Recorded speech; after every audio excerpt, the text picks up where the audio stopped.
नमस्कार बच्चों। आज का हमारा जो विषय है वो गद्य खंड से है, बाल गोविंद भगत। पूर्व कक्षा में हम इसका थोड़ा सा भाग पढ़ चुके हैं। आज हम पढ़ेंगे इसका शेष भाग। आषाढ़ की रिमझिम है। जैसा कि आपको भी पता होगा, आषाढ़ हिंदी महीने का नाम है। ठीक है।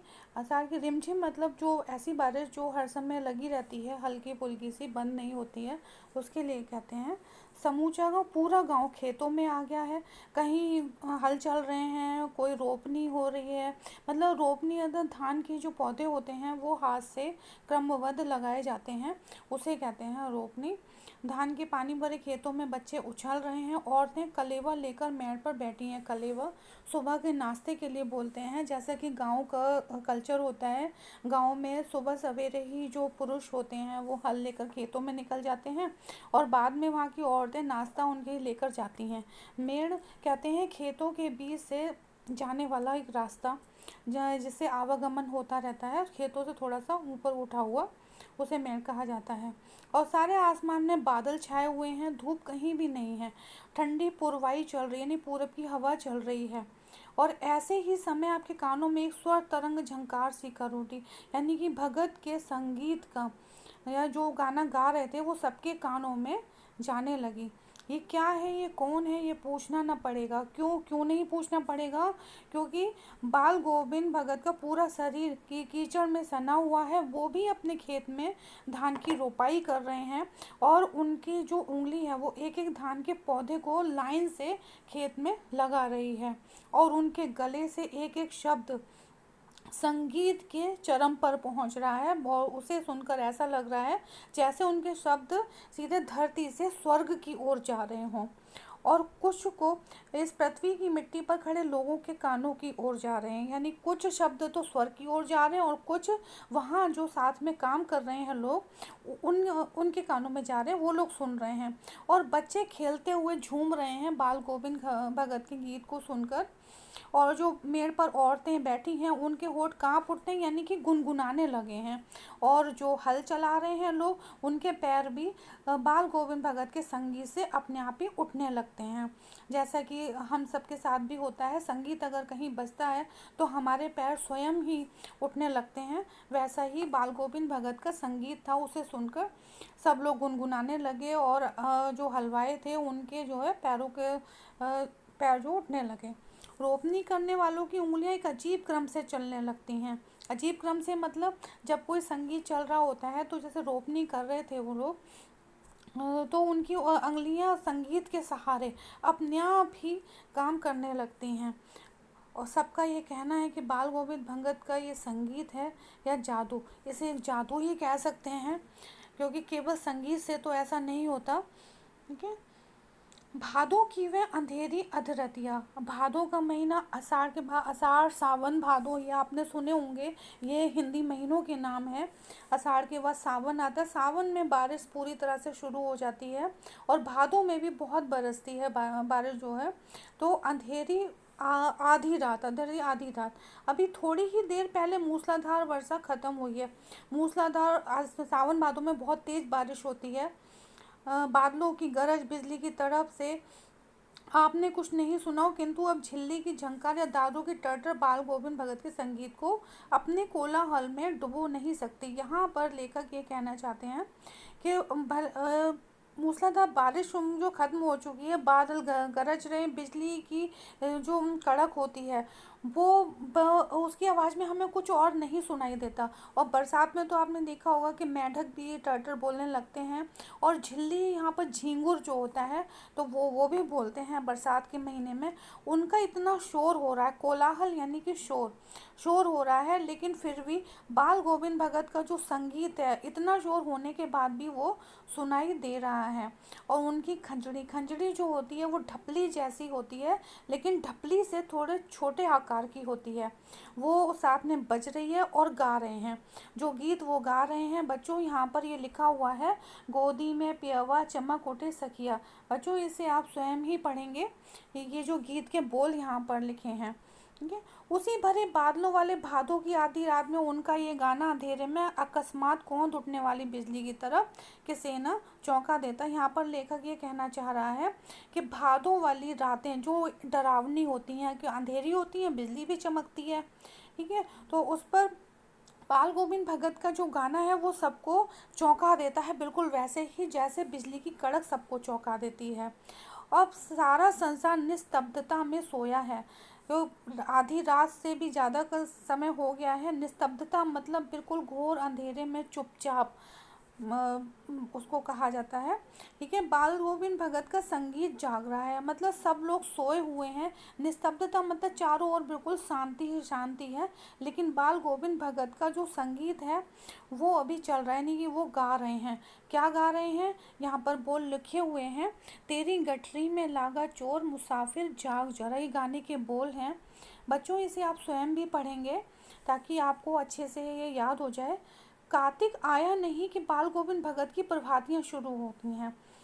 आषाढ़ सावन भादों के बाद कार्तिक आता है। बच्चों आपको पता होगा दीपावली भी कार्तिक के महीने में ही आती है, ठीक है। तो कार्तिक आता है तो प्रभातियाँ, प्रभातियाँ यानी कि सुबह के समय गाए जाने वाले गीतों को प्रभाती बोला जाता है, जो फागुन तक चला करती हैं। फागुन जो कि फरवरी और मार्च के आसपास आता है, मार्च में ही आता है।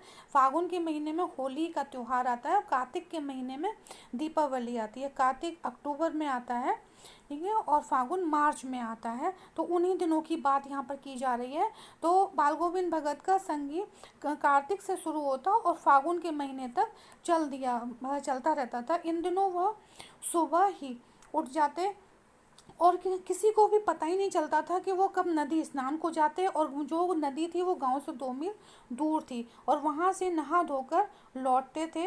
और गांव के बाहर ही पोखरे पर ऊंचा एक टीला सा बना हुआ था, वहीं पर अपनी खंजड़ी लेकर बैठते और गाना टेरने लगते, मतलब गाने लगते। वैसे टेरने का मतलब होता है किसी को बुलाना, लेकिन यहाँ पर गाना गाने लगते, ठीक है। मैं शुरू से ही सोने वालों, यहाँ पर लेखक अपनी बात कर रहा है कि लेखक देर तक सोता रहता है, किंतु एक दिन माघ की उस दांत किटकिटाने वाली भोर में भी, माघ का जो महीना होता है वो बच्चों जनवरी में आता है।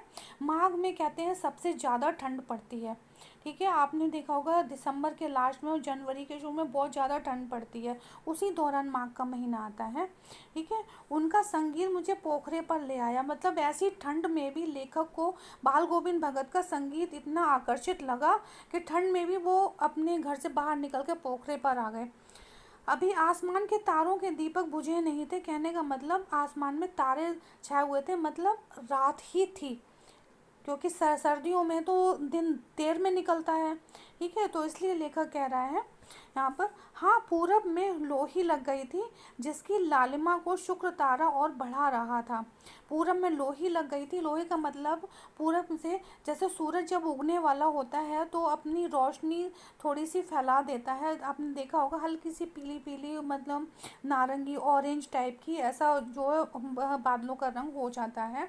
और उसमें भी शुक्र तारा बच्चों काफ़ी देर तक आसमान में रहता है, जब तक सूरज पूरा निकल नहीं जाता तब तक शुक्र तारा आसमान में रहता है, ठीक है। तो उसी की बात यहाँ पर लेखक ने की है कि शुक्र तारे जो है और उसकी शोभा बढ़ा रहा था, ठीक है। खेत बगीचा घर सब पर कुहासा छा रहा, यानी कोहरा छाया हुआ था, इतनी ठंड थी। सारा वातावरण अजीब रहस्य से आवृत मालूम पड़ता था, मतलब रहस्य भरा मालूम पड़ता था, रहस्य की परतें उस पर जम गई हैं। उस रहस्यमय वातावरण में एक कुश की चटाई पर पूरा मुंह काली कमली ओढ़े बाल गोविंद भगत अपनी खंजरी लिए बैठे थे। उनके मुंह से शब्दों का तांता लगा था, यानी लगातार शब्द निकलते जा रहे थे और उंगलियां खंजरी पर चल रही थी। गाते गाते वो इतने मस्त हो जाते थे कि उन्हें ऐसा लगता था कि अब खड़े हुए, मतलब पूरी तरह से डूब जाते थे। कमली यानी कि कंबल, कंबल उनका सिर से नीचे सरक जाता था। मैं यानी कि लेखक जाड़े से कांपता रहता था, किंतु तारे की छाँव में भी उनके मस्तक के संबंधों जब तक चमक ही उठते। तारे की छाँव में मतलब सुबह का जो समय होता है उसे कहते हैं तारे की छाँव में, उनके मस्तक पे उनके जो मेहनत जो है चमकती रहती थी। गर्मियों में उनकी संध्या किसी उमस भरी शाम को न शीतल करती। अपने घर के आंगन में आसन जमा बैठते। कहने का मतलब ये है कि वो 12 महीने एक जैसे रहते थे, चाहे गर्मी हो या सर्दी हो। सर्दियों के बारे में अभी बता दिया मैंने आपको कैसे रहते थे, गर्मियों में भी वो ऐसे ही रहते थे। ठीक है। जहाँ अपने घर में आसन बिछा लेते वहीं पर बैठ जाते थे। गांव के उनके कुछ प्रेमी भी जुट जाते जो उन्हें पसंद करते थे। मंडली थी उनकी। खंजड़ियों और करतालों करतालों यानी हाथ की तालियों की भरमार हो जाती। एक पद बाल गोविंद गाते और उनकी प्रेमी मंडली उसे दोहराती रहती, फिर उसे और तिहराती, एक बार और जो है गाती रहती थी। धीरे धीरे स्वर उनका ऊंचा होने लगता, एक निश्चित ताल निश्चित गति से। उस ताल स्वर के चढ़ाव के साथ जो सुनने वाले थे उनके मन भी उठने लगते थे। धीरे धीरे उनका संगीत मन तन सब पर हावी सा होने लगता था, और इतना हावी हो जाता था कि एक क्षण ऐसा आता था कि बाल गोविंद भगत अपनी खंजरी लेकर नाच ही उठते थे, और उनके साथ सबके तन मन जो नृत्यशील हो जाती नहीं वो भी नाचने लगते थे जो उनके साथ में रहते थे। सारा आंगन और संगीत ओतप्रोता यानी कि जो भी उनके रहते थे संगीत प्रेमी प्रेम मंडली, उनके साथ साथ सभी वो पूरी तरह से संगीत में डूब जाते थे।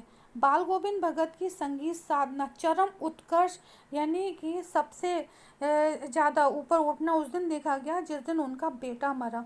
उनका इकलौता बेटा था, लेकिन वो बहुत सुस्त था, बहुत कमज़ोर था, और इसी वजह से बाल गोविंद उसे और भी मानते थे। उनकी समझ में ऐसे आदमियों पर ही ज़्यादा नज़र रखनी चाहिए, प्यार करना चाहिए जो बहुत सुस्त होते हैं, कमज़ोर होते हैं, क्योंकि ऐसे लोगों को मोहब्बत की ज़्यादा ज़रूरत होती है, ऐसा बाल गोविंद भगत का मानना था। बड़ी सास से उसकी शादी कराई थी। पतोहू यानी उनके पुत्र की पत्नी, वो बड़ी ही सुशील थी, बहुत ख्याल रखती थी, घर बार बहुत अच्छे से संभालती थी। घर की पूरी प्रबंधिका यानी घर की पूरी देखभाल करना बस उसी के में था, पूरा घर उसने बहुत अच्छे से संभाल रखा था। बहुत कुछ दुनियादारी से निवृत्त कर दिया मतलब जब उसने पूरे घर की जिम्मेदारी संभाल ली तो बाल गोविंद भगत बिल्कुल वो एकदम फ्री हो गए थे अपनी जिम्मेदारियों से। उनका बेटा बीमार है इसकी खबर रखने की लोगों को कहाँ फुर्सत, लोग तो उनका संगीत ही सुनते थे, उन्हें इससे क्या मतलब कि उनका बेटा बीमार था। किंतु मौत तो अपनी ओर सबका ध्यान खींच कर रहती। कहने का मतलब है वैसे उनके बेटे का कोई भी ध्यान नहीं रखता था, ना कोई देता था ध्यान कि उनका कि बेटा भी है ऐसा। लेकिन जब वो मरा तो सबका ध्यान इस तरफ गया कि हाँ भाई उनका बेटा मर गया है, और सब वहाँ पर इकट्ठे भी हुए। कुतूहलवश उनके घर गया, सब कुतूहलवश मतलब रहस्य भरे वो उस वातावरण को जानने के लिए, और ये देखकर दंग रह गया। बेटे को आंगन में एक चटाई पर बाल गोविंद भगत ने लिटा कर रखा था और सफ़ेद कपड़े से ढांक रखा था, और फूल हमेशा रोपते रहते, उन फूलों से कुछ तोड़कर उस पर बिखरा दिए थे उसके सिरहाने। फूल और तुलसी दल भी, तुलसी दल तुलसी के जो दाने होते हैं बच्चों देखे होंगे आपने, तुलसी के पेड़ पर ऊपर एक बीज टाइप के हो जाते हैं, उसे कहते हैं तुलसी दल। और एक सिरहाने पर यानी कि उसके सिर पर एक दिया भी जला हुआ था, और उनके सामने ज़मीन पर ही खुद भी आसन लगाकर बैठे गीत गा रहे थे। वही पुराना स्वर, वही पुरानी तल्लीनता, मतलब आराम से बैठे थे। उन्हें कोई भी दुख नहीं था बहुत ज़्यादा कि मेरा बेटा मर चुका है।